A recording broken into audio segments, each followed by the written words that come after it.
Hal Galper, a dynamic force in jazz, got his start in Salem, Massachusetts, and honed his craft at Berklee College of Music, where he transitioned from classical piano to the vibrant world of jazz. He quickly made his mark in Boston's top clubs and went on to perform with icons like Chet Baker, Stan Getz, and the legendary Cannonball Adderley Quintet. He's a celebrated pianist, educator, and innovator, and inspired generations through his recordings, international tours, and teaching at Purchase College and the New School for Jazz. And we are live. So, Hal, thanks for being here. So good to see you on Zoom. Well, thanks for the invite, man. I'm always willing to talk about myself. Yeah, we as jazz musicians, everyone thinks we get so much attention and we have groupies, so to speak, right? That hang out, but it's that's a different story. Yeah. No, my students are my groupies.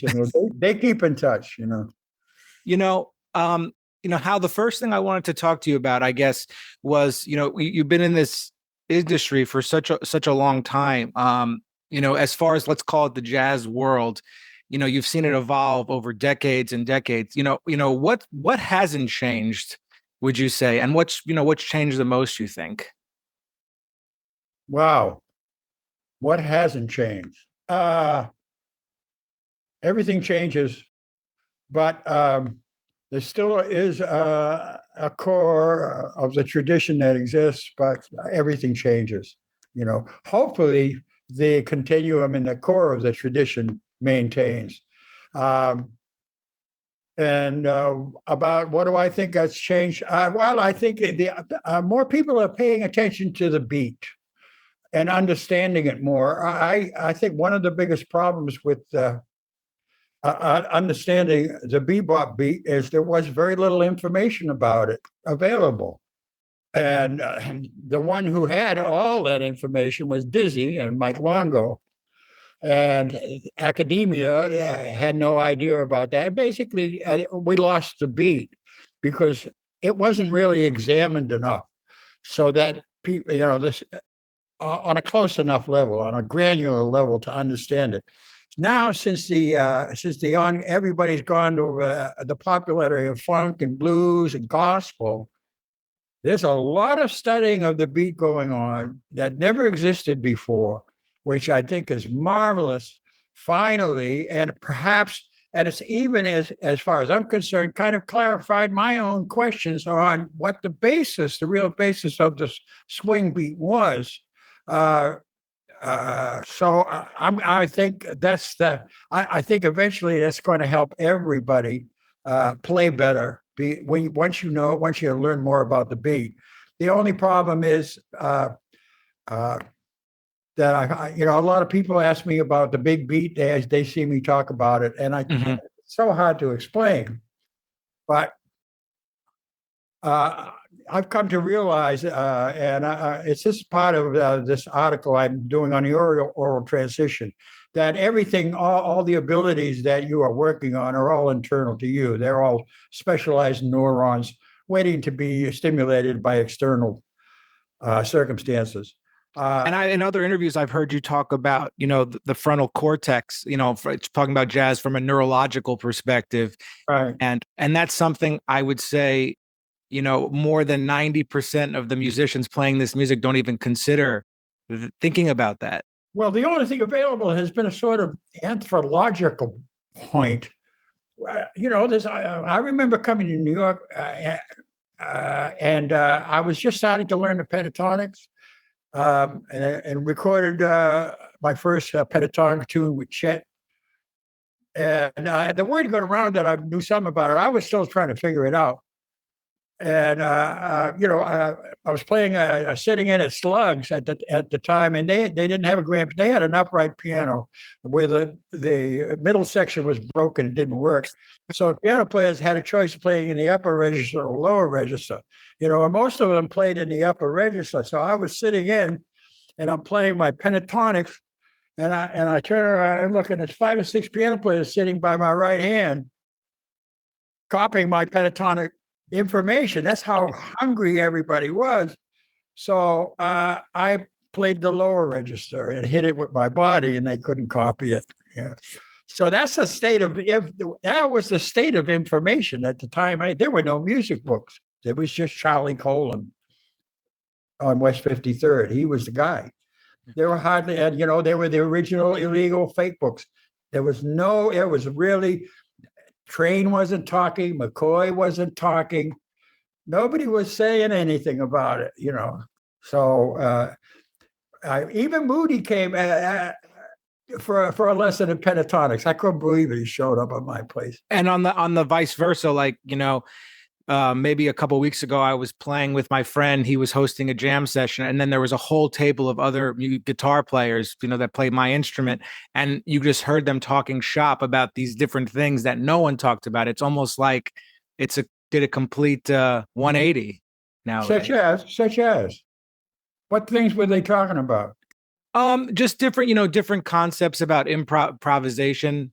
One thing that came to mind, you were talking about pentatonics, similarly, and I definitely heard the word hexatonic used. Yeah. There's a lot of, you can get theoretical. There's as many ways of looking at it as there are people looking at it. That's true. So, so the way I was looking at it, was my way, because, was it you said it?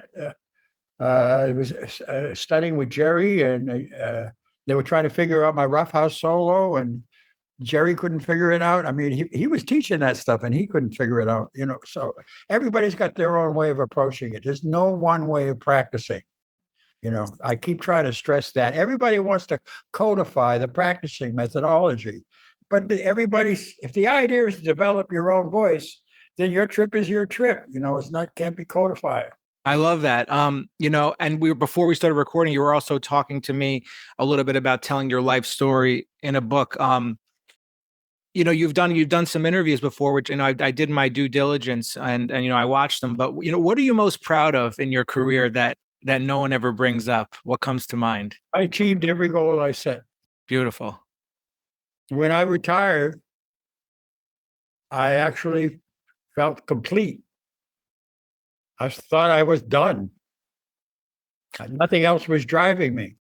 The compulsion was gone. I had played every possible way there was, played with the masters and all these other great musicians, toured the world, made 100 recordings.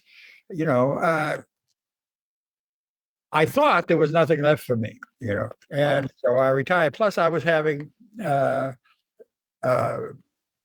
some cognitive dissonances were showing up from the wages of sin, let's say, over the years. But then I got hooked on. All of a sudden, I started. I was playing jazz up here with a trio. The next thing I know, I'm playing funk, and I got a 6-piece funk band, and I've been playing the funk and blues ever since. And I could play the blues all night long and never repeat. I'm telling you. I have fallen back in love with the blues and its infinite possibilities. So that's where I am now. I thought I was done, but I listened to myself back, and I was playing the funk beat from the late 60s onward, and I didn't realize it. If you listen to me, Bill Goodwin, and myself with Phil, we're playing funk beat behind it. We're not playing the triplet. Mm-hmm. We're playing but we're massaging it into a swing beat from time to time. That's the new thing that I think that's interesting about the funk beat is I can't even begin to discuss the article at this point because it's complicated. But what I think you're talking about is an anthropological approach by studying the culturally and all that, and word of mouth and all that. And then there's a scientific approach. Mike took he had Dizzy telling him, and I took the scientific approach, but we both came up at the same place, to the same point. It was almost like we were brothers from another mother, you know what I mean? Yeah. So you said that that's what I think is good about now. There's more information about the beat. You said that you got to accomplish, everything you wanted to, and you seem so happy, through in this interview, and it seemed really just, you're thinking about your life's work. It's such a beautiful outlook to have. And on the other side of it, what did jazz not prepare you for in life? I think nothing prepares you for that. Okay, that's it. Yeah. Nothing prepares you for that. Don't get old. Do you think that there's something about the jazz life people romanticize that, Yes.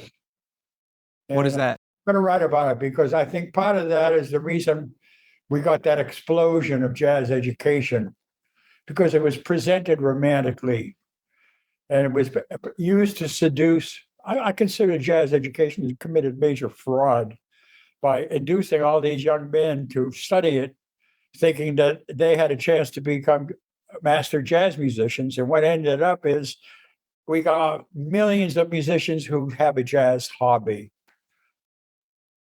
Yeah, and I'm definitely guilty product of it. I mean, going through the universities. But there's also, I think too that my generation, who grew up, children of boomers, got sold this: you have to go to college, otherwise you're a failure in this world. And you like music, oh well, then you have to study it on an academic level. But reality, you learn everything outside of the classroom. That's right. I advise all my students the first day of class, quit. Take all that money and spend it the way you need it, not the way they tell you. Look, the figures don't work, man. What was the tuition at the new school per semester? I mean, what? Name a figure. $35,000, $70,000. Who knows, right? Tens of thousands per semester. Tens and tens. So the yield of high quality, top level, elitist players is 1% to 3% of student body, generally speaking. That's generous. All right. So it takes all those other students paying their money for that 1% to 3% to get good, because the rest of them are not going to get good. They're just going to support. They're ending up supporting the education of the elites, and they will never become elite. You know what I mean? They're going to have learned jazz and have a great ability that sustains them emotionally, psychologically, and in every other way, But in terms of growth, it's with the loss of the apprenticeship system, it stops at academia, Well, let's say you have all of these musicians, these younger musicians. Some of them are learning in school, some of them are learning by ear. Let's just say today, at this point in time, as far as younger musicians, what do you think the young musicians today are getting right? What do they still need to hear to progress? I'm going to piss a lot of people off with my opinions. Oh, I love that. That's great. Please. Oh, well, good for you. I'm the one that's pissing people off. Well, I piss people off in my other ways, We have a shortage of band leaders. There are no band leaders. Everybody's a sideman. So the music will not grow unless we have more charismatic band leaders who create awe in their fellow players. Because everybody that I played with, every master had awe. I mean, they were giants and they overwhelmed you with giantness night after night, beat you up with it night after night, and told you what you didn't know night after night until you got it. We need those. We don't have those. Everybody's a sideman. And then if you don't call the sidemen and then you start using our musicians, then they get upset. Look, it takes a particular personality to be a sideman. Some of them have that ability, to be a leader. Mm-hmm. But that is not encouraged because there's a leveling out. And if you go above that leveling out, I think what you just said is true. You get ire, not awe. So that's the good and bad part. That's really the bad part of it. We need more band leaders. There's a drummer up here, Tyler Dempsey. He's an incredible drummer, wonderful drummer. And he was a large part of my funk band and helping me get my own funk together over the year we played together. And we were all learning from each other. But, I warned him. I said, Tyler, you're getting so good, you're getting close to the point where you're risking becoming a leader. And if you do that, it's going to change your life, and it's going to change your decision tree. And you should be aware that when you're thinking about whether you're going to do this, the effects it's going to have on your life. I broke up my band because I'm writing now, but this cat is now booking his own band. He's hiring people. He's playing clubs all over the place. You know, maybe I helped, maybe I didn't. I don't know, but and maybe he was more popular than I knew he was. But I'm getting notifications about his gigs now all the time. You know, I think it's great. You know, I think that's what we need. More people like that. You've taught and mentored so many people.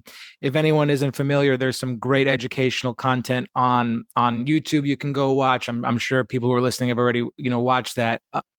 Now, mentoring all these musicians, what do you think the biggest psychological trait is, the biggest obstacle for students who are trying to find their voice or just be an improviser, you think? Taking playing too seriously. Taking themselves too seriously too, you think? Taking playing seriously. Yeah. If you're not having fun, go do something else. Mm-hmm. That's the only way you can access your abilities, is by being in a playful state of mind and having fun. And however, society conditions us out of being playful. They want predictable citizens, especially in the Western world. Yes. So it tends to get suppressed over time. Oh, I am. Oh, you don't even know who you're talking to. I get it. And we're all born playful. And when you lose that connection with your playfulness, you're dead. Yeah. So everybody who takes playing seriously is bringing such a load of psychological, physical, and emotional baggage to the experience. It's impossible to enjoy yourself. And I can understand why a lot of people say, I did, and look what it got me, because they're thinking, they're self-evaluating, blah, blah, blah. You do your self-evaluating later, not while you're playing, So it's the more and more you do it, the harder it is to get out of that cycle. It's a vicious cycle. And it takes, at least for me, it's been taking maybe 2 decades to finally return to that state of playfulness. I just got married. My wife is like, you just don't care. Just don't care. Exactly. Fuck it. Yeah, fuck it. That's the attitude. That's the answer to stage fright. Yeah. Fuck it. You care too much when you have stage fright. Have you heard of this new book? It's called The Let Them Theory, by any chance? The what? The Let Them Theory? No. Yeah. But the whole point is about letting go of other people. You can't control other people and the audience or the other people who, there are so many factors out of your control when it comes to the other people. I don't believe that at all. I've written an article about it called Play in the Room. Yeah. So if I don't believe that at all. The Cannonball Adderley's band didn't ask the people to listen. It dominated the situation and controlled it. That's what they're asking for. That's what they're paying for, the trip. If you don't take them on that trip, they get disgruntled. Yeah. They want their money back. Chance. It can't leave it up to chance. Tony Marino, about 6 months ago, we were sitting at a table at the club. He said, Hal, what's your goal as a musician? And I looked at him and I said, total domination. That should be your goal. And if I had to find one word that would describe my growth as a musician over the 60 years, the word would be control. Everything boils down to that. So that's something that you changed your mind about over the years, something you felt differently about, and now you see it differently. Control. Oh, I've always felt control was the thing. Mm-hmm. Yes. Control of your emotions, control of your mind, control of the environment. When you walk into a room and you're going to play in there, you are controlling the environment. You're setting it up. You're taking advantage of the good parts and being disadvantaged by the bad parts of it, but still you're taking as much as control of it as possible. Can you elaborate a little more when you said total domination being your goal? Can you just talk a little bit more about that? I can't make it any simpler. Of the instrument, of your mind, your emotions, and your body, and the environment. The environment. Yeah. The room is part of your instrument. The venue. Yeah, it's we're all just trying to get back to that. We formed the article. You should see my article on a social contract. Okay. Have you read it? I'm gonna go. I might have skimmed it over, but while doing my research, but I'll go look at it again. We make an agreement with the audience. They pay their $10 to come into a place with 100 other people and safely make themselves vulnerable, which we do as well, because we cannot communicate if we not let ourselves be equally vulnerable. We make a deal. It's a social contract. Wow. That contract, they feel dissatisfied. They're vulnerable too, is what you're saying. They paid for you to take them on a trip. The trip, what the trip is not important. What's important is the trip. You're saying the audience is vulnerable too? Yes. Mm-hmm. Because you have to be honest to communicate. Mm-hmm. Being scrupulously self-analytical as well. Have you had a student or maybe lesser known musician that you met over the years that completely, let's use the word, reoriented how you think about doing this? No, I've learned from them, but a complete orientation. Mm-hmm.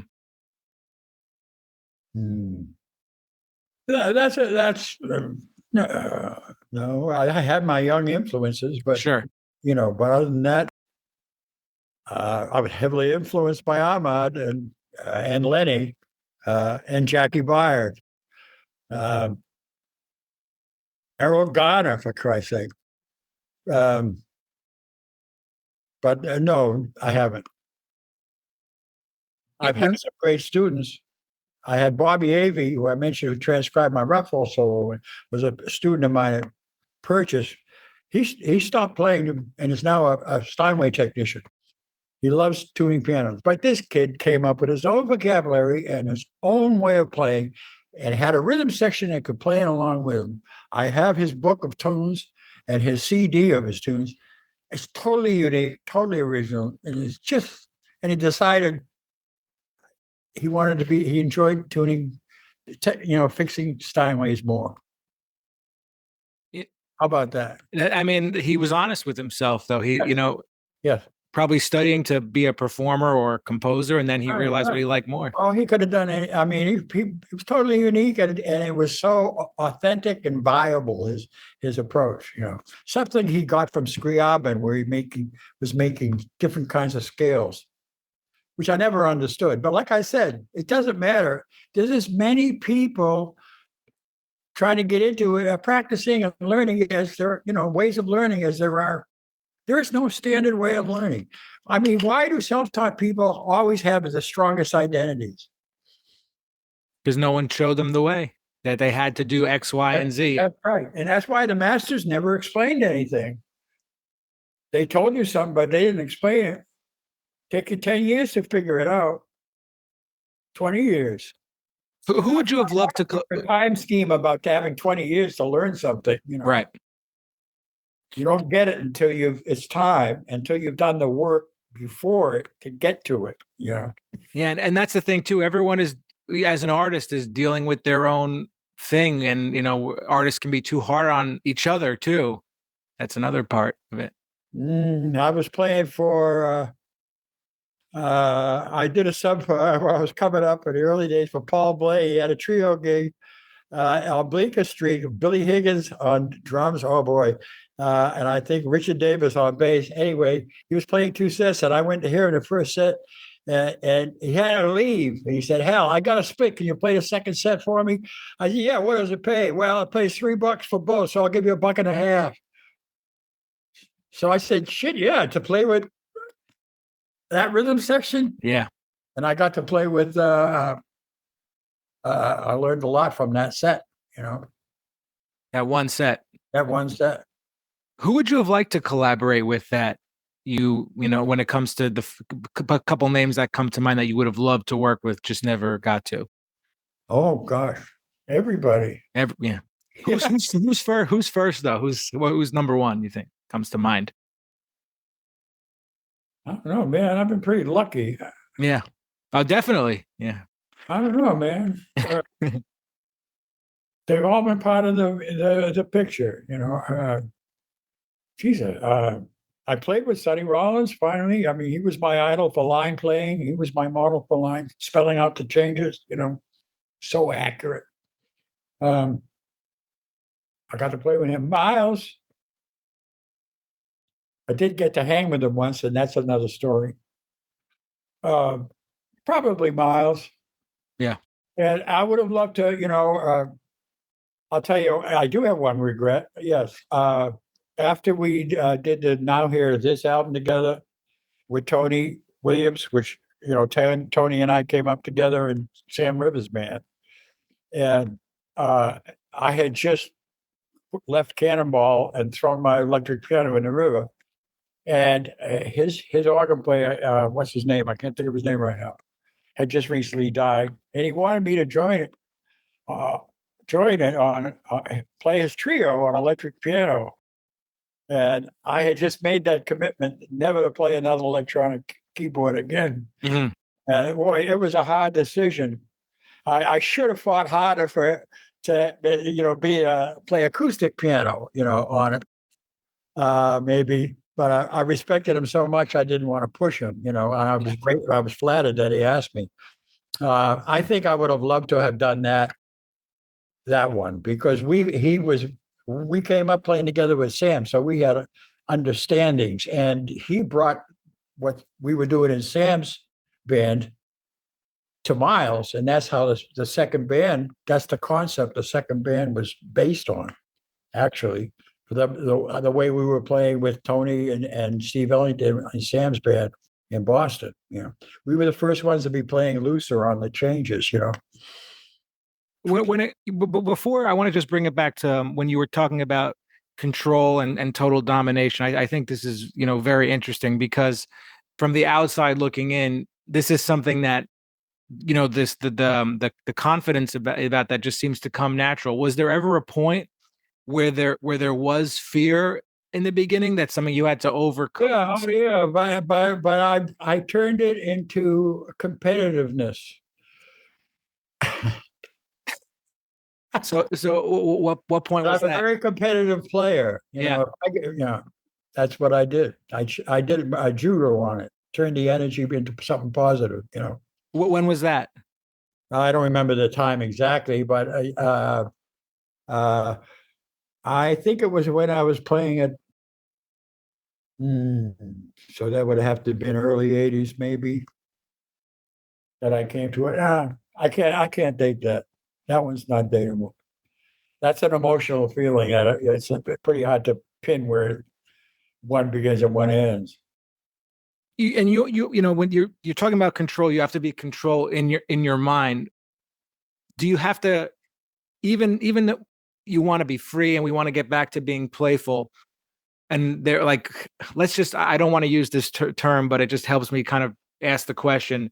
Let's say a musical rule, like before you would play, is there something you have to like consciously tell yourself, I have to like break this musical rule? I did. I actually did. Yes, I developed. I did a lot of psychological research on it, and ran across something that Dave Liebman printed in his newsletter from a sports therapist, football league sports physical therapist, who was talking about how the players psych themselves up before they go onto the field.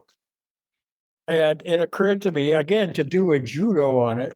Well, we have to psych ourselves down before we, so as not to carry all that excess baggage.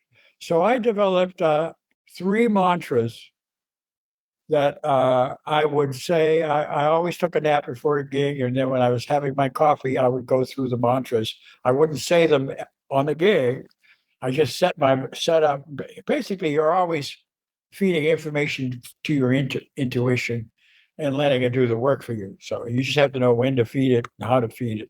So I'm sitting there. I would go through. The first one was, "I don't care how I sound," mantra. I don't care what the bass player thinks. I don't care what the drummer thinks. I don't care what the leader thinks. I've got the gig. I don't care what the club owner thinks. He doesn't know shit. And I don't care what the audience thinks because they don't know what I'm doing. And I don't care what I think because I don't know what I'm doing. Yeah. And you're honest about that. I don't know. You're like, I've heard you say that. You cannot bullshit yourself if you want to be an artist. Yeah. You have to be scrupulously self-analytical. I mean, when I started my trio in the 90s, and I started a process of every year doing a self-evaluation, making a list, plus and minus, strong points, weak points. What was weak before? What's strong now? What needs work on? How do I take advantage of that? How do I suppress this negative thing and more make it positive? Blah, blah, blah. I used to do that every year or a couple of years just to make sure I was on track, pay attention. The ability to analyze yourself is very suspect because it's almost possibly to be objective. So basically, it's just a guessing game, and some people guess better than others. Being married certainly helps me when it comes to that stuff. Huh? Being married certainly helps me. I don't have time for a relationship. I'm such a monastic son of a bitch. I'm thinking about music all the time. Yeah. It's always in my head, and everything else is an interruption. So, not that I'm antisocial. I'm probably asocial, but I enjoy the company of musicians. Yeah. So basically, yeah. So that was the first mantra. All right, let me get off. I tend to get off topic, and you have to bring me back. No, that's the music. That's jazz, right? All right. So the second one was I'm looking at myself. I'm on the moon, and I'm looking at myself through the wrong end of a telescope, and myself on a bandstand trying to get a perfect solo through 10 courses of the blues. It's called the cosmic insignificance of it all. In other words, in the view of the universe, the event is rather minuscule. It's nothing. It's 0.000. It's really nothing in the grand scheme. Yeah. And then I think that I don't remember what the third one was, but that's what I did. I developed my own psych downs. And also I had help from Cannonball's band because the first year, the energy it take to play in that band was a particular kind of energy. You couldn't use regular physical energy, otherwise you would have been exhausted after a set. Mm-hmm. You had to find a way to open the internal doors to an easy kind of energy, a flow that wasn't work. And it took me a year to. It's a total subjective trip. I mean, you can't tell anybody even how to do it. To find those doors to open, so you would feel put that energy out easily. After those performances, it's sometimes after performances it's hard to go to sleep, but after those performances, it sounds like there was ease. You probably could go to sleep, right? Because it takes 2 or 3 hours to come down. I can't even talk to anybody. When I get off the bandstand, I'm not even there. Yeah. Yeah, I don't tend to be there. I'm in the zone. That's where I am up there. I'm not here. Yeah, Hal, this has been such a wonderful opportunity. It's been an honor for me to ask you these questions and just get to know you a little bit, and just want to say thank you so much for doing this, and please, we're going to be looking out for your book. Well, I'm not writing a book. I'm just doing articles. Okay. My concern now, and one of the reasons I'm doing it is my concern now is to get writing a book, what am I going to do? I got to get a publisher, I got to get an editor, and then I'm going to deal with royalties, and they're going to steal half of the royalties anyway. I got to wait 10 years to get them. I really don't want to, I just want to make sure what I know is out there for people to use it. That's all. I just want It will be everything out there, And thank you for being so honest and about everything too. We have no choice if you want to grow. Thank you for having me. Oh, thank you.